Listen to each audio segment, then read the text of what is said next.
Welcome back. This is Dr. Jay Smith and also Mel from Sneakers Corner. It seems like the last two videos that we've just put up this week have really gone viral with over 20,000 viewings for both videos. And the one we just put on concerning who really Muhammad is, the original Muhammad, have we found him, or has Mel found him, I should say, has certainly gone quickly to the top. So because of that, we wanted to do a third follow-up video. Now, this is new material that Mel has been looking at. He's been putting it together. He's coming up with conclusions. You may not necessarily agree with all his conclusions. That's okay. That's okay. This is why we're doing this. These are what we call white papers. These are basically what-if scenarios, possible scenarios because of the evidence that we're finding. Now, remember, we've always said that we're interested in what's happening in the 7th century. We've already given up on the 9th and 10th century. We made that very clear in all of our videos. It is too late. It is too far away. Interestingly, the 9th and 10th traditions all come from Iraq. Iraq. Well, that's interesting. Okay, let's come back here again, because things were happening in Iraq. Things were going on in Iraq in the 7th century as well. And that's why Mel, as a historian, this is what all historians should do. Whenever you are introduced with material from a certain century, for heaven's sakes, go back to that century, go back to where those events happened, go back to where those events not only happened, but where the names, dates, places are coming out of. Investigate them on their own terms. Don't try to impose traditions written 200 to 300 years later onto those names, dates, and places. Try to find out what actually happened. That is the historical method, and that's what we're going to be doing, and that's what we've asked all of you to do. We've been looking at some of the comments. Mel and I are going to do some more sessions where we're going to answer your questions. Hold on. There's lots of good questions there, but many of you Muslims especially, you keep on saying, that isn't true because of so-and-so says this in Al-Bukhari and Sahih Muslim and Ibn Dawud and also Ibn Hisham. You keep on trying to bring us back to those traditions. We've said we're not interested in those traditions anymore. Are you getting it, Muslims? Everybody else is getting it, but you don't seem to be. We are interested in the 7th century, and we want to debunk what the Islam has been, or we want to debunk the Islam of the 9th and 10th century imposed onto the 7th century. We're going to keep reminding you of this. So let's now go back. I've invited Mel to come back. He's been so generous, and he has also been working enormously hard to get this material into one place, up so we can see it. He's got a great PowerPoint. I'm going to invite him now. Mel, are you there? Yeah, hi Jay. Great to be back. It's hard to believe it was 3 months ago we did the last video, even though it seems like it's just come out. But yeah, people were saying, be careful of your bicycle tour. And I kept on saying, well, wait a minute, that actually happened back in June. But yeah. he's now back at home. You're back where you're supposed to be, and you're really digging into this new material. And Mel, you now start and give us an introduction as to what you mean by the Iraqi scenario before we get into the PowerPoint. Yeah, so the Iraqi thesis is basically a collection of different data points which all points to an origin for Islam, which is up in the Iraqi region. We saw in the first video that we did in this series where I looked at the rock inscriptions, there was a lot of evidence pointing to a kind of a pre-Islam period during the 7th century where there was an absence of Muhammad. So going into this second video that we did, what I was doing is not just saying, okay, he didn't exist, which some people misinterpreted that video. I was saying, okay, there must be a reason he's not on the rock inscriptions, because he should have been. Yeah. And a good reason would be that perhaps whatever figure the whole myth or legend of Muhammad is based on, he must have gone under another name. Because if we think back to what Robert Spencer had said, he referred to Muhammad as likely being a title, which I would agree with too. So in terms of that second video, then the whole point of that was to show that, okay, if there was a real person, let's look at the sources. What would fit the bill? So when we look at some of the earliest sources that we have, there's a number of things that is required. he has to be connected to a tribe called the Tayaye. That's one of the earliest sources.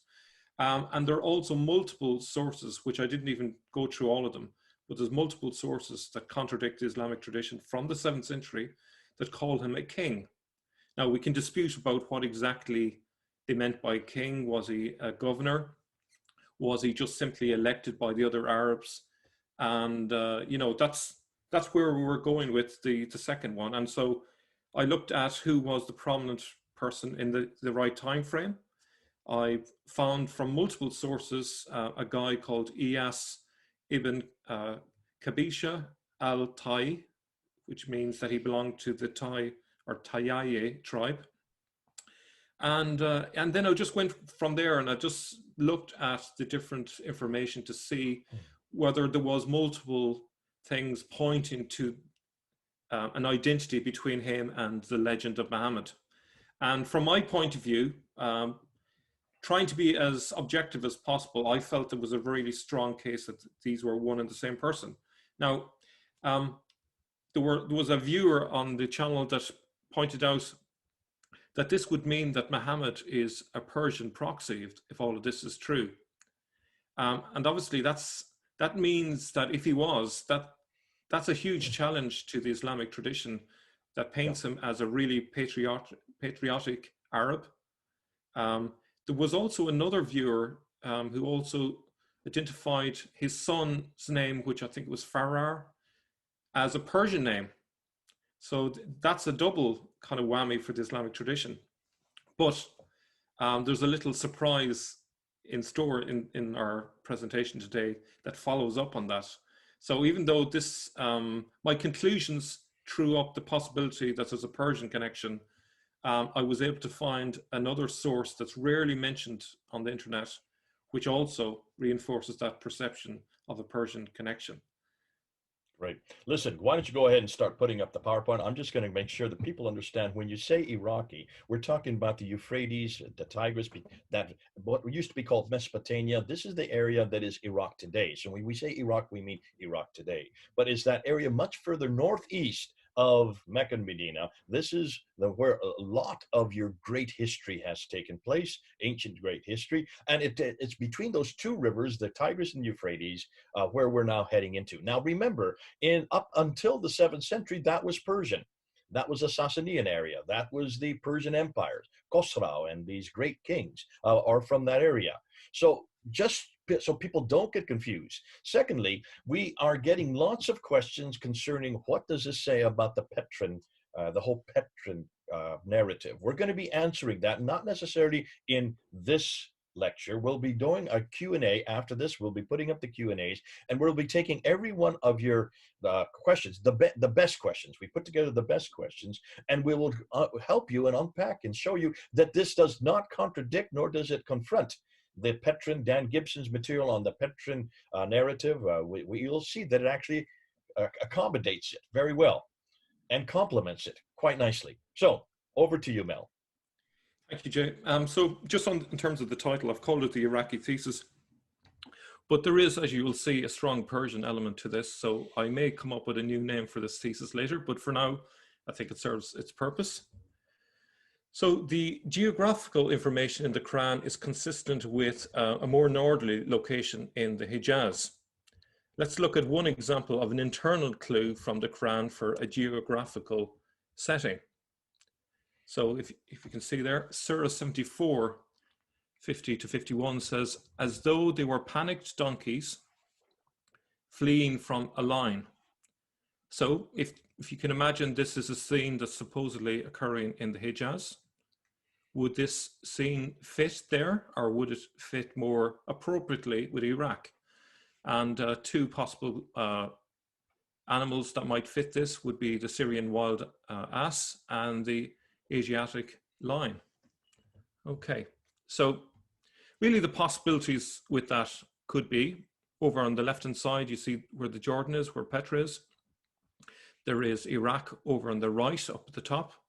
And then there's way down south, in the blistering heat of the Hijaz, we have Mecca. So those are the three possibilities. Now, you can see there the various Arabic words that are used in that passage. Humarum, referring to donkeys or asses, and then the Arabic word kaswara, which can refer to a lion or a beast of prey. Now, the thing is, the Asiatic lion, let me just read the bit I want, became extinct in Arabia Deserta, in other words, the Hijaz, millennia ago, thousands of years ago, but it still existed in Mesopotamia or Iraq right up to the 20th century. Now, so in terms of just that first initial clue, and you know, one of the things I would encourage the audience not to view this as an academic paper, because I want you to kind of put that aside, because there's a lot of ego around that sort of thing. I want you just to view this as the notes of a detective, where we're just examining the clues and then thinking through all the different clues, joining the dots and trying to see what the picture is, okay?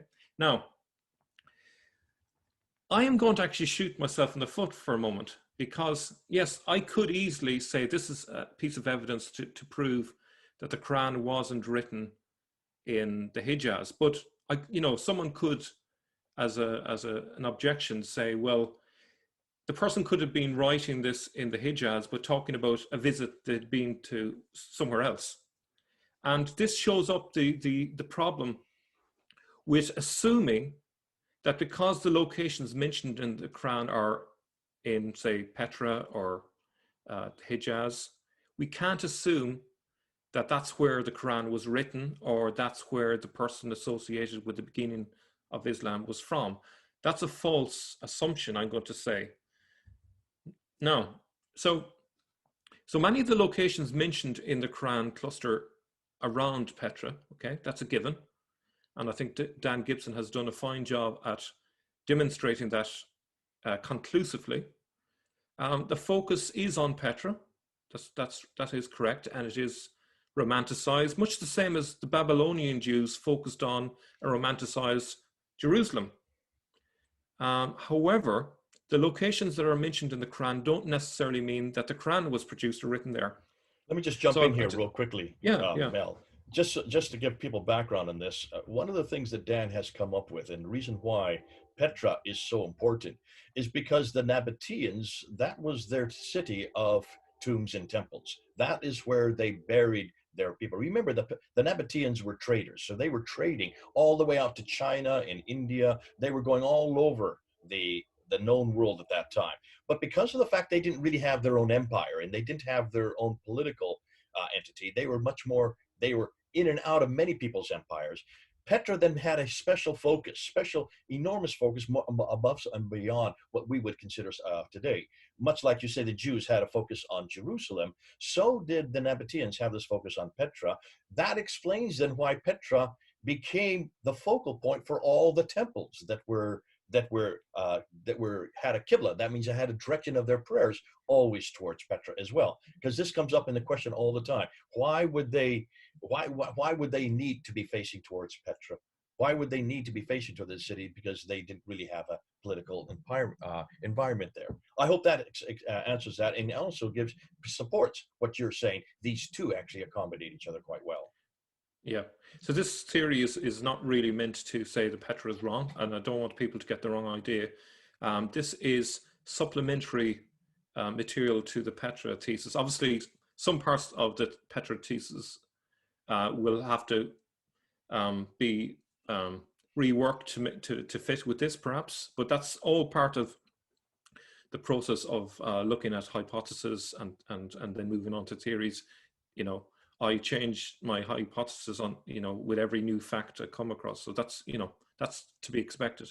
But just to give you two parallels, Bram Stoker, who wrote Dracula, set mostly in Romania, while he was living in England and never set foot in Romania. The book is arguably as equally vivid there as it is in Whitby, where he had visited. So if you think about it, just because Bram Stoker even, wrote about Romania doesn't mean he wrote it in Romania. And likewise, James Joyce wrote Ulysses while living in Paris. And despite his remarkable intimate knowledge of Dublin, it was entirely from memory. And I don't know if many of your audience have read that book. It has 250,000 words, a unique vocabulary of 35,000 words. And yet you could nearly draw a map of Dublin from it. It's incredibly detailed. And yet the amazing thing is he wasn't in Dublin while he was writing this. Amazing. So the same thing could apply with the Quran. It doesn't require people to be living there, but it definitely shows a great interest in the whole Nabatean area for obvious reasons. It's close to the heart of the Arabs, being, you know, the heart of the previous Arab empire. So that, you know, there's good reasons for Petra to be the focus. So just moving on then from that, what may be more revealing is thinking about the audience, the stories referred to, and the language used. You know, I've done a little bit of writing in my past, and I'm sure many of you may have done so too. And you may remember your teacher, whenever you wrote an essay, say, think about the audience. It's all about the audience. So that's what we're going to focus on. Who is the audience? Let's think about who is the Quran talking to? Where are they? That's a key thing. What language is being used which would suit that audience? So all of these things, thinking about the language, the words used, the stories that are alluded to, all tell you a lot about the audience. So essentially this would give us a drawing, if you like, of the audience. You know, the way a detective might hear a description of a criminal and they get an artist to draw what they think the criminal would look like. He's got a big nose, he's got red hair, and he's such a height. Well, all of this evidence gives us a picture of the audience. And then if we think about where is the audience, we know where the Quran was written. So this is the logic behind my thesis. Okay, so what you will probably easily see when you read the Quran is it makes allusions to stories without retelling them. And I think, Jay, you spoke to me before that there was either no story fully told or maybe just one story. Do you remember? You're finding, and this is what Patricia Crone came up with, that is that lots of the stories that you see in the Quran, they don't have beginnings, they don't have end, which suggests that they are borrowed and introduced knowing that the audience already knew the story. That's why you would not have to give an introduction and a conclusion. You just refer to it in passing, like we do, like you just did with Bram Stoker. You just give and you mention it. You don't give the whole story. You just talk about it. And that by doing that, that shows that the audience was familiar with it. And that's what you see all through the Quran. And many times you even give contradictory stories. If you look and see with Abraham, you can see two different stories about the Kaaba that actually contradict each other. So this is typical of qusas. These are what known as storytellers, of which the Quran is fully made up of. And that's why people haven't really looked at that, because it seems to suggest exactly what you're saying here, that there's been a retelling and a retelling, but they embellish it, or they take away, or they add to it, depending on what the need is for that audience. I heard someone tell a story. It's kind of a funny story about a couple of criminals in a prison, and they're used to telling each other jokes, but of course they're telling the same jokes all the time. So eventually they get to the point where they don't even have to tell the joke to make the other person laugh. They just say what number the joke is. So one person says, someone says it's 2, and they all start laughing, and someone else says number 1, and they all start laughing because they remember the joke. So essentially the Quran is doing something similar. Yeah. So this presupposes that the original audience is familiar with the stories, and it also presupposes that these stories existed, and this is really important, in a language that the audience could understand. So if we know what language the stories were originally written in, that would suggest that the audience also spoke that language, because that's the way they would have heard the story. Let me just interject. Let me just give you this quote from Patricia Crone herself. I've just pulled it up here, which she said in her 1987 Meccan Trade. She says, as storyteller followed upon storyteller, the recollection of the past is reduced to a common stock of stories, themes, and motifs that could be combined and recombined into a profusion of apparently factual accounts. Each combination and recombination would generate new details, and as spurious information accumulated, genuine information would be lost. In the absence of an alternative tradition, early scholars were forced to rely on the tales of storytellers, as did Ibn Ishaq, Waqidi, and other historians. It is because they relied on the same repertoire of tales that they all said much the same or similar things. So that supports what you're just saying. She found that out. She, in her studies, you're finding it out in your research. Yeah, it's really amazing when you do research how much you see other scholars saying the same sort of thing, except they had a completely different line of research, and you discover they have come to the same conclusion. So You come in. that's quite reassuring. So if we look at the location of spoken Aramaic in the 7th century, this is a rough indication, I've just drawn this myself, of where you will find Aramaic in the 7th century. Now, since this time, Aramaic has been reduced in these areas because other languages have taken over, mostly Arabic. But this is. Can you say something, Mel, here about how that Aramaic is a precursor to Arabic? Yes, they are both Semitic languages. There is evidence to suggest that while Arabic is a sister language to Aramaic, the line of influence is from Aramaic to Arabic rather than the other way around. But there'll be more on that later. I'll hold off on that for the moment. But the key thing to note at this stage is that in the area of Iraq, which is mostly the part that's on the right-hand side, where the rivers Euphrates and the Tigris are, that's the key area of interest to us. And as you can see also, Petra is over in another Aramaic area where the Nabatean script came from. I'm going to be talking about the different dialects of Aramaic in the different areas, because that's actually another key bit of information that can allow us to go from, say, a low resolution picture, what went on, to a much higher resolution picture. But first of all, we'll look at the lower resolution picture, and then we'll zero in on more high resolution points about this. Okay. So why is this map important? So Syriac or Syro-Aramaic stories would more likely be known to those who spoke Aramaic. These Aramaic stories are merely alluded to in the Quran as if the audience doesn't need to be told them or don't need to be told them. The text is in dialogue with Syriac Christian literature, such as that concerning the 7 sleepers and the 2-horned one, Dul al-Qarnayn, in Surah 18. 70% of the Quran's foreign words are Aramaic, which shows a very close connection between the Quran and Aramaic, including some of the most important words for Islam. The Quran comes from Kiryana, which is an Aramaic word which means lectionary, and then surah and ayah. Now, the word ayah, we often translate it to mean verse, but actually in the original, it can have 2 meanings, and the primary meaning would be a sign or miracle.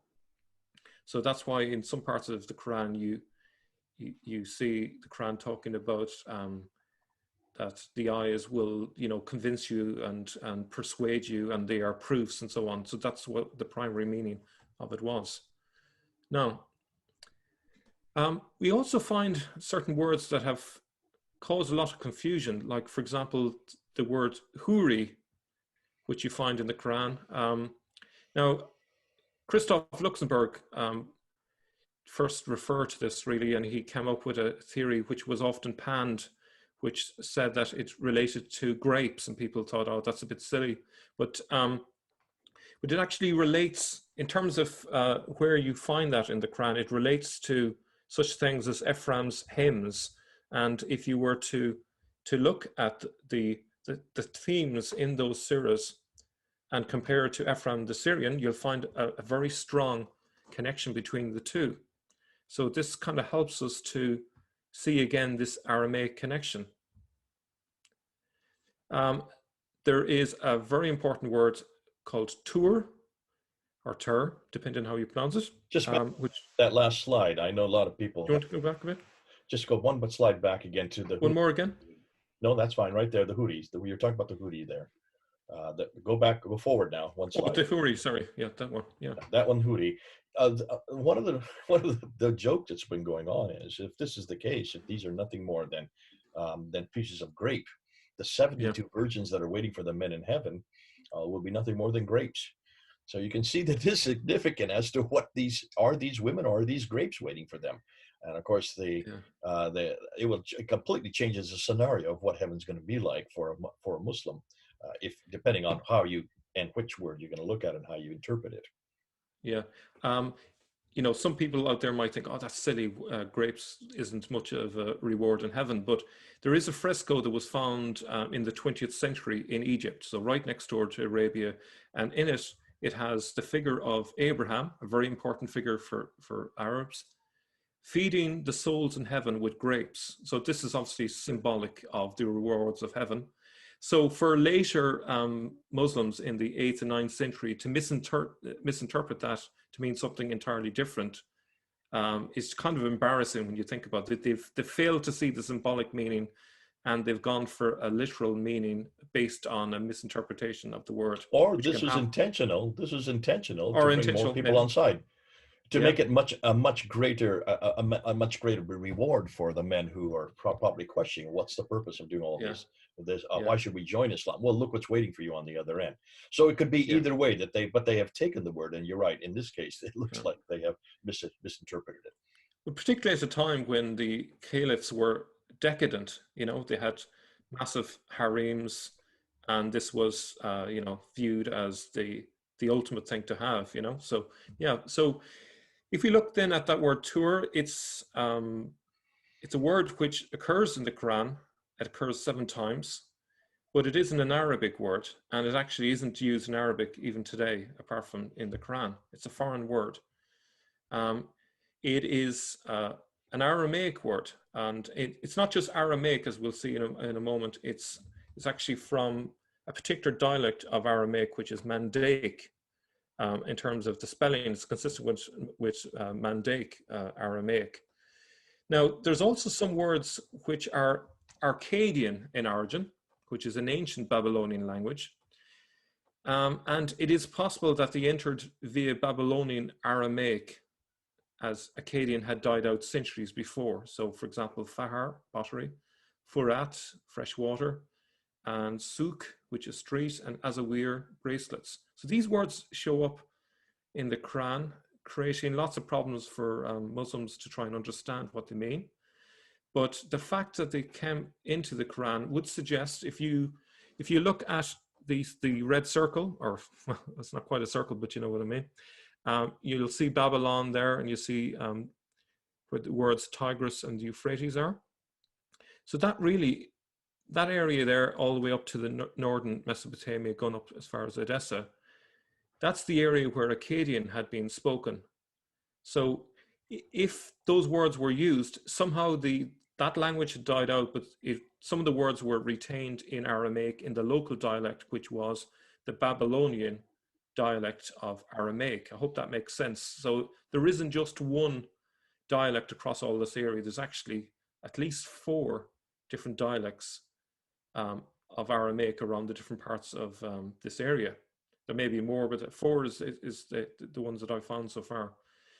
Now, the other thing is, as you can see from the tafsir, that I'm not making this up, that they didn't know what the word tour meant, and they actually had to explain it in the tafsir. Every mount is a tour, as in the Syriac and Coptic languages. So there you go.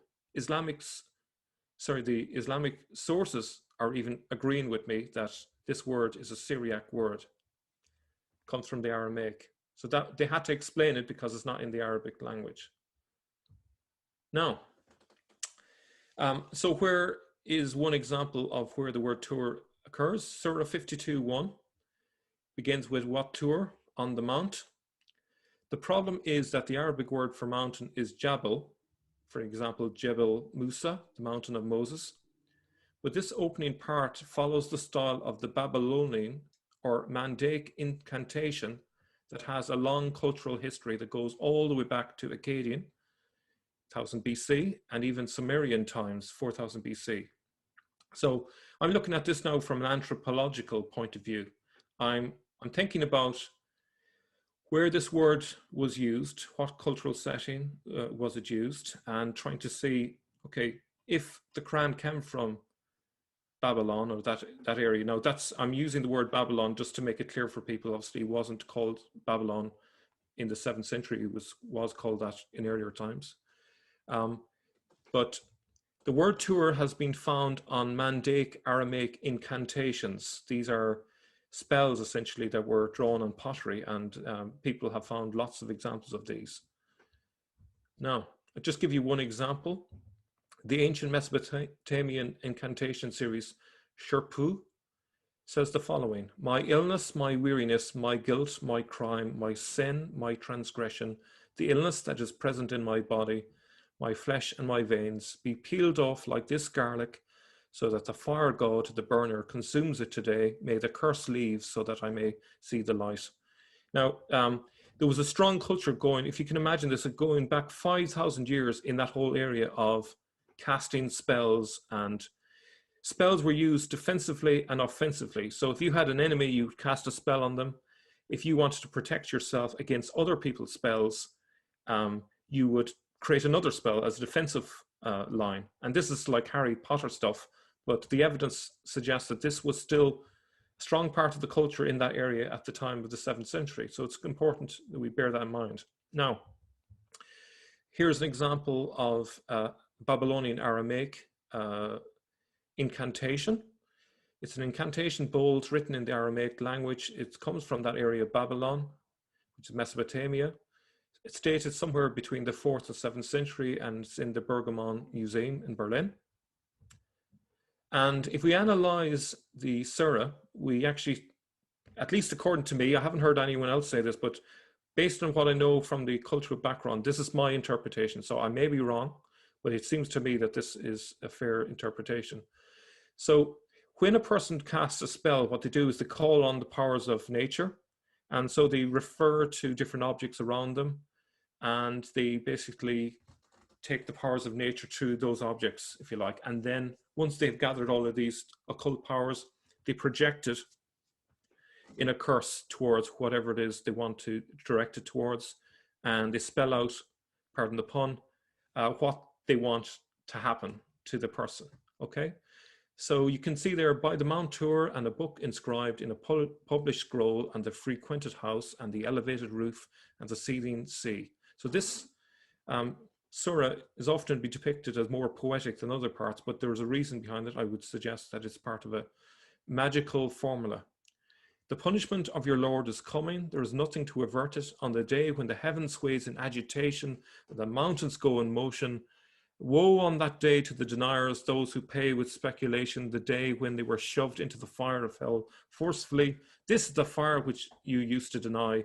And then it says, interestingly, is this magic, or do you not see?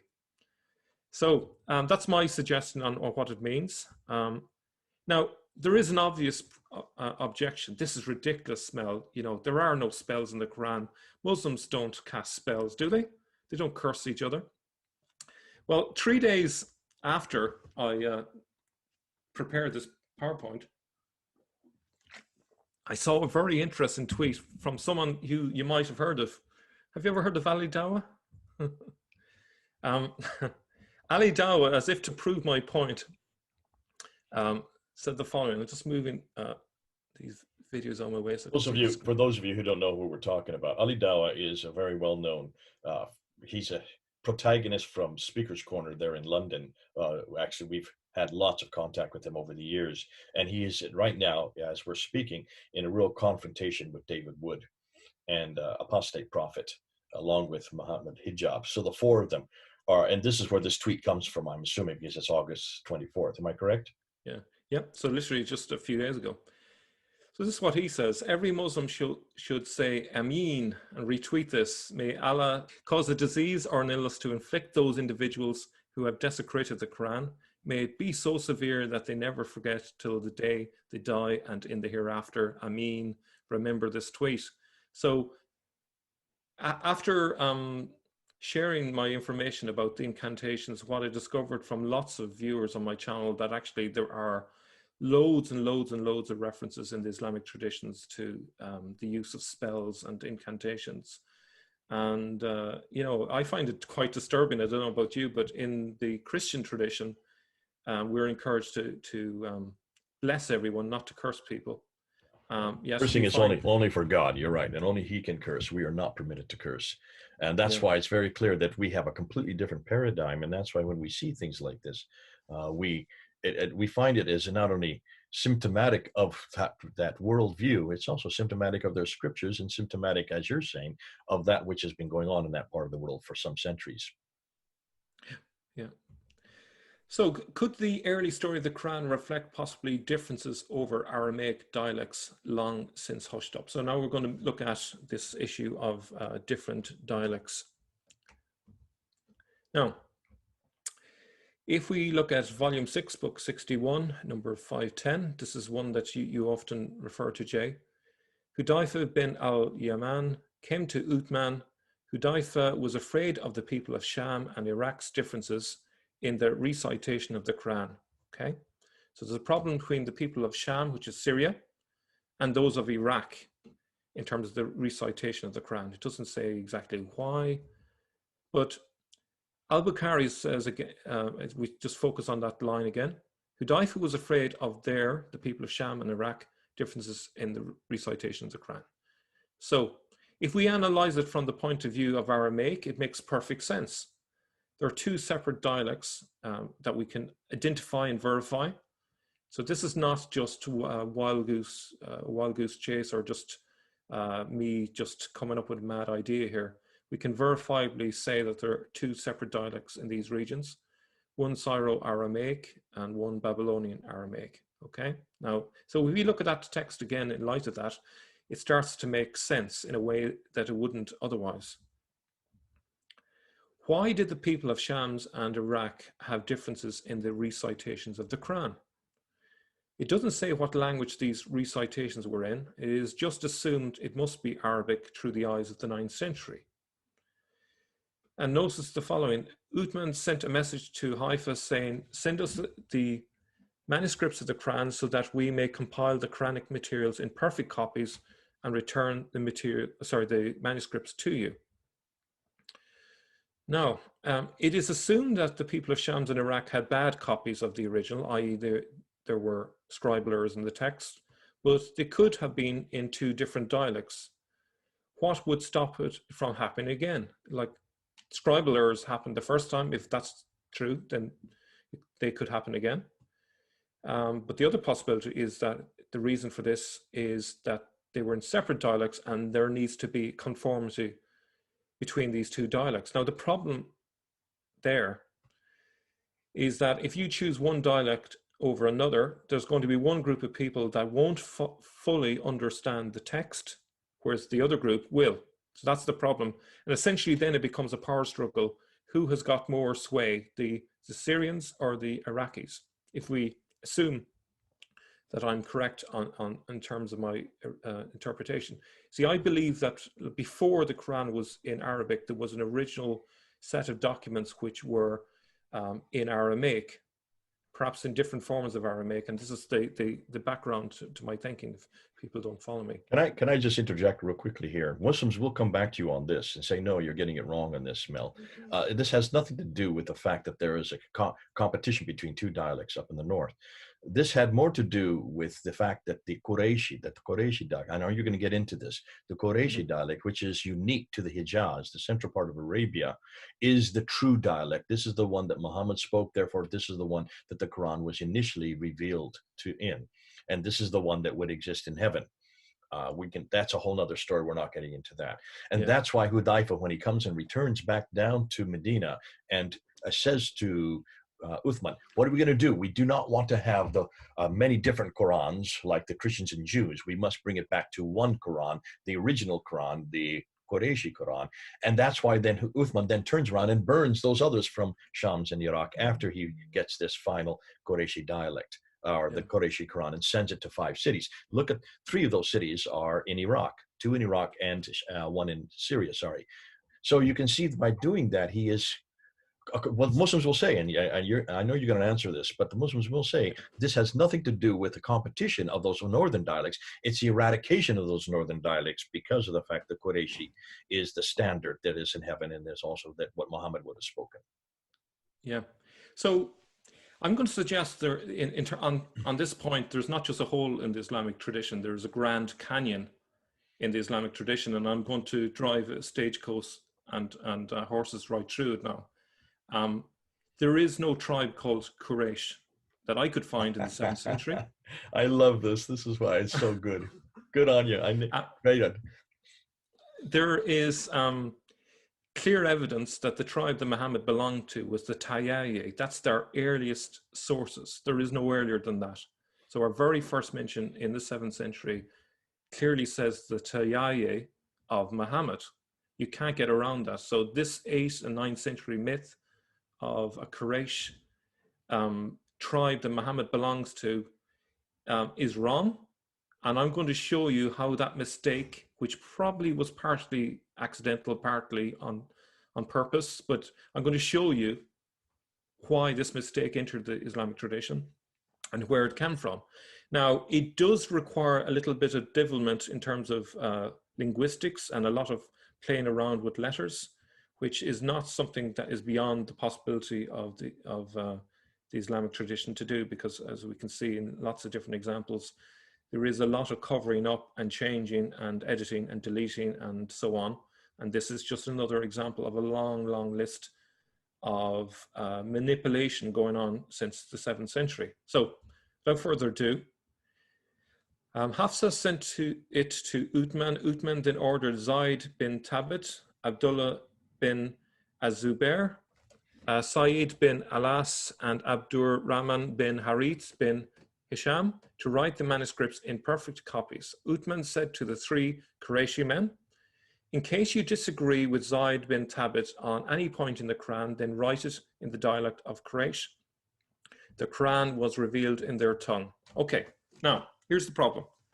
This is the hole in the Islamic narrative that I want to point out. The dispute is between Syria and Iraq. So we have 2 sides here. Zaid bin Thabit, he represents one side, and then on the other side, there are 3 people who represent the side of the Quraysh. Now, just looking at it objectively, just in terms of the plain meaning and context, you'd have to say that one of them represents the Syrian side in the dispute, and the other 3 represents the Iraqi side. That makes logical sense.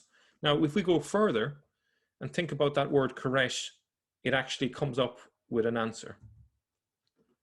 You see, the Jews referred themselves, the Jews are sometimes referred to as the sons of Israel, Bani Israeli, or Bani Israel, but they refer to Iraqis as Bani Quraysh. So when Uthman said to the 3 Qurayshi men, in case you disagree with Zaid bin Thabit on any point in the Quran, then write it in the dialect of Quraysh. The Quran was revealed in their tongue. I believe that the Qurayshi dialect refers to the Babylonian dialect found at that time in Iraq. Therefore, Abdullah bin Azubair, Saeed bin Alas, and Abdur Rahman bin Harith bin Hisham were Iraqi. They were not from the Hijaz, as later thought. And I know there are going to be people, particularly the linguists, who will say, yeah, but that's a K and we're dealing with a Q and so on. Yes, it does sound like it, but it's a different letter. So, you know. Let me just say this real quickly. Yeah. For people who jump you on that, how do you spell the word Quran today? Koran or Qur''an? Are not both correct? Mm-hmm. Exactly. So this is a non-argument whether it's K or Q. It's linguistically how you hear it, how you sound, how you say it. We used to always say all the time whenever I talked about you must keep to the 3 C's: quick, concise, yet comprehensive. Well, okay, so there's a Q in there, but it sounds like a C. So we even do that in English. So that would be a non-argument as far as we're concerned. Yeah. So the Quraysh is written in this letter in the Arabic, and those of you who are Arabic speakers will be able to tell me what it is. I've forgotten, and I didn't get a chance to just remind myself. And Cyrus is written with this letter in Hebrew. So when it says Koresh, the original meaning is it refers to Cyrus. So the Iraqis were referred to the sons of Cyrus. Cyrus being a very famous person from centuries before, but the Jews considered him to be a very noble person, one of their heroes. If you look in the Old Testament and look up Cyrus, you'll see the Jews love Cyrus. He's one of the honorable, just people who allowed the Jews to return from exile in Babylonia. So obviously that makes sense that the Jews would call the Iraqis Bani Koresh. So I just think what happened somewhere along the line, they hid the connection by just changing the letter. Remember, we're jumping between different dialects, different scripts. There's lots of ways in which this would happen. The linguists among us will probably say, I'm breaking all the rules here. It doesn't work like that. But I'm not entirely convinced that the people who were writing these things were completely honest at all times. There may have been a certain manipulation of the text, perhaps, that has hit it. But in any case, that's what I think had happened. So the idea that the Koresh was connected to Iraq became forgotten as a new Islamic narrative came in to fill the holes. Now, here's another thing. I'm suggesting that there was some material that was used for the Quran and that it was originally in Aramaic. Now, the book is in Arabic now. I've never picked up a French book or a German book and read in the book, hey, this is in German, this is in French. It should be obvious. It's kind of as obvious as me saying, hey, I'm Irish. You know, if you've heard my accent, you would know it. But for the Quran to say, hey, I'm in Arabic and do it 10 times is a bit peculiar. And whenever I see something peculiar, that makes me investigate a little bit deeper. So as you can see here in the examples, it keeps saying over and over, it's in a clear Arabic language. This book is a confirmation in the Arabic tongue. If we had made it in a non-Arabic Quran, they would have said. Do you notice this is the other side of an argument? If someone is saying is, if we did this, then blah, blah, blah, what they're really saying is, you're accusing us of making it in a non-Arabic language, and then they're trying to justify why it is in Arabic. So even just looking at the text, it's hinting that there was something before it connected to another language. Now, one objection might be, well, yes, there's a few foreign words in the Quran, and that would explain why it keeps saying, no, this is in the Arab tongue, but maybe there's more to it. Maybe it originally was in a different language, and the people at the time that the Quran was written are dealing with people saying that this is silly. We know it was in Aramaic before, so they have to try and defend the book against those accusations. So as I said, the Quran affirms 10 times that it is in Arabic, but in the Arabic itself, the word that's used is Arabiya. The Arabiya tongue can simply mean the Western dialect, if we look at its Aramaic meaning. The Aramaic word Arabiya means Western. Mandaic is a dialect of Aramaic typically found in Persia, which was closely related to Babylonian Aramaic and could easily be confused with it. Hence the likely need to reiterate, no, this is written in the Western Aramaic dialect, not the Eastern. Boo hiss, you know. Mandaic Aramaic was spoken and still is spoken in Kazakhstan in Iran.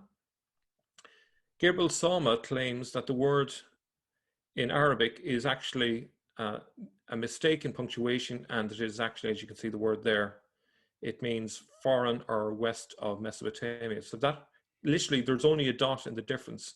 So he would suggest that originally what was there wasn't the word Arabic, but actually it referred to the Arabic tongue, which when we say tongue rather than language, what we were talking about is the dialect. So it's saying this Quran is written in the Western dialect, not the Eastern dialect. That's essentially what people like Gabriel Salma has said.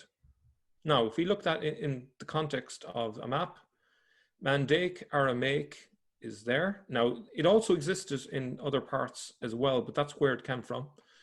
Bear in mind that people were nomads as well as settled. So, dialects moved around with tribes and so on, but mostly it was in that region there. As you can see, Mandaic is in the eastern part, Babylonian is in the western part. So if we assume that the Quran was written somewhere in Iraq, and it has maybe some words in Mandaic, Aramaic, perhaps they were borrowed, people might have said, oh, is this Mandaic Aramaic or is this Babylonian Aramaic? And the writer of the Quran or writers are saying, no, no, no, this is Western Aramaic. Now, Mel, I'm going to jump in here at this time. I see now that we're coming up to an hour or just a little over an hour, and we really want to make this into two different segments. So what I'm going to suggest is we wrap this up, this first section up, and try to give an overview of what you've just said. And then in the next episode, what we're going to do is then move on from there and look at the audience of the Quran. Who is the people exactly, and why is it significant when we look at the Mesopotamian area, this area in the eastern to northeastern area of the Tigris and Euphrates? Who are these people that the Quran's speaking to, and why is that significant when we unpack the Quran today? So let's do a quick overview of what we've already done, because you've done something I think that's unique, and you've done something that I don't think anybody else has really done before. What you've done is you said, let's go back to the Quran and let's look and see what languages it's been used. And you started out by looking at the Asiatic lion in chapter 74, verse 50 to 51. And you said, if you look at this Asiatic lion, you notice that there is no lions in the Hijaz part of Arabia, in Mecca, Medina. They just don't exist. But they do exist up in Iraq. They do exist in the Euphrates Valley. In Iraq, we're talking about the Mesopotamia. We're talking about that area between the Tigris and Euphrates rivers. This is where the civilization has been growing for centuries. This is the center of many of the archaic dynasties and civilizations. And so it stands to reason then that we need to look at that area. And then you go on and continue to say that when you look at the Quran, you will see that almost much of the Quran fits that area in Iraq, not Arabia, not the Hijaz. Now, it doesn't mean necessarily that the authors have to have lived in that area. I mean, you did bring up this supposition that someone could have been living in Medina and have traveled and seen Asiatic lions. True, that's understandable. But you're going to get in much more depth than that by showing, yes, but let's don't just look at lions. Let's look at some other, and let's look and see where that Arabic came from. The language itself comes from the Aramaic. And you talk about Aramaic is the kingpin. Why do you say that? Well, take a look at the foreign words in the Quran, and you say that 70% of the foreign words are Aramaic. Now that should ring a bell right there, and that should really get people's attention. If 70% of the words are Aramaic, then that suggests to me, and I'm hearing what you're saying, that should suggest to anybody listening, that good bit of the audience, the good bit of the language that was used, a good bit of the Quran when it was first written down was probably written in that language, and that still retains those words today. You gave it two examples, especially one of the Houris, that are in especially chapter 55 and chapter 56 of the Quran, these women who are there to wait upon the men in heaven. And then you say, hold on, but in the Aramaic, you referred to Luxemburg's thesis on this. In the Aramaic, this word actually means grapes. If that is the case, then those later traditions that now take and unpack the Quran and comment on the Quran have introduced this idea that it is women, these virgins, perpetual virgins, where in reality, what's waiting for those who die and go to heaven are these grapes. And you gave the great example antecedent to that with Abraham holding the grapes. And you also refer to chapter 52, verse 1, and the word Tur, which are the mountains. But that's an Aramaic word. Jabal is the word in Arabic. It has become such a problem that even the commentators in the 10th century, remember in the 10th century now, we're talking about Al-Tabari and others, they have to explain what Tur means because it's a foreign word that makes no sense. And why? Because this word is actually a Coptic word. This word is an Aramaic word. This word is from those in the 7th century. Again, which supports the notion that the Quran itself is talking to that language, is written in that language, and not what the later traditions want to impose on them at the Arabic. And then I love what you do is you go to Al-Bukhari, one of our favorites. Of course, it's the only place you can go to find out how the Quran was written. It's the only place that Muslims could go to find out how the Quran is written. And you go to volume 6, Hadith number 509 and 510. We've referred to it quite a bit, but what I love is how you unpacked it. You unpack a lot of different than I've ever unpacked it. I've always assumed that this whole conflict that's going on at the time of Uthman in 652 is because those Iraqis and those Syrians, those naughty Iraqis and Syrians, do not agree with the Qurayshi dialect. And that's what the whole conflict is about. And that's what Dr. Shabarani's been talking about. That's what all the Muslims are saying. This is nothing more than trying to bring the Quran into that great Qurayshi dialect. That's the Qurayshi dialect that exists in heaven. That's the Qurayshi dialect that was revealed to Muhammad. That's the Qurayshi dialect that Uthman spoke. And that's the Qurayshi dialect that Zayd ibn Thabit, along with the three others, all who spoke Qurayshi dialect, that's what they're supposed to write it in. But then you brought up a really interesting point. Hold on a minute. Why would there be conflict? Why would there be any disagreement? If you have any disagreement, write it in the Qurayshi dialect. What Qurayshi dialect you're saying? Now, this is lovely. This is why I love what you do, Mel. You love to work with many different things. You're not only looking at places and events, you're also looking at language. And the language you're looking here, you're looking at that word Qurayshi, and you're saying this could also be the Banu Qurayshi. The Banu Qurayshi are the... What the Jews called the people of Iraq. So it's the Jewish term for the people of Iraq. There you go. So that's Iraq again, replacing it back again. So this is fascinating. If this is the case, then you can see exactly that the language now supports the environment, which supports the place and supports the time. The time is right, because at this time in the 7th century, they would still be up in Iraq. We haven't yet, remember, we haven't yet found out about Mecca. Mecca is not even found until 727. That's another 100 years later. We don't know of any place called Mecca. There is no mosque facing Mecca at all until 727. The first recording, the first record of Mecca, the word itself, is not till 741. That's well over 100 years later. So this would make sense that this Qurayshi, if this Qurayshi word is a word that existed in the Hijaz, then why is it we don't see reference to it? There's no reference to it at all. But it looks like it's a deformation of what they're referring to, the people they're referring to. Again, in the Euphrates, the people who are from Iraq, by the Jews. This has been terrific. So now we're showing that the language is much further north. The language, even the words, even the internal references, 70% of the internal references in the Quran do not fit the Hijaz, do not fit Mecca, Medina. They fit much further north, in this case, the Mesopotamian area, the Euphrates Valley, the Tigris in the Euphrates Valley, where what, as you've been saying, Muhammad actually comes from what the previous episode. Good. We're going to end it there. This has been terrific, Mel. Thanks for coming on board.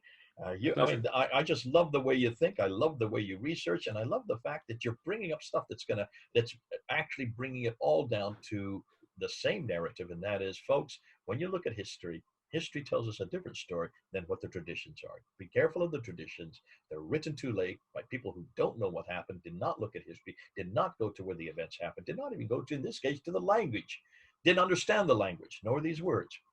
Make sure you always, when the claims you make, that you can support it and source it. Mel has done that today. God bless you. Thanks for coming on board, Mel. Can't wait for the next episode. They'll be coming up next. This is Jay and Mel. Over and out.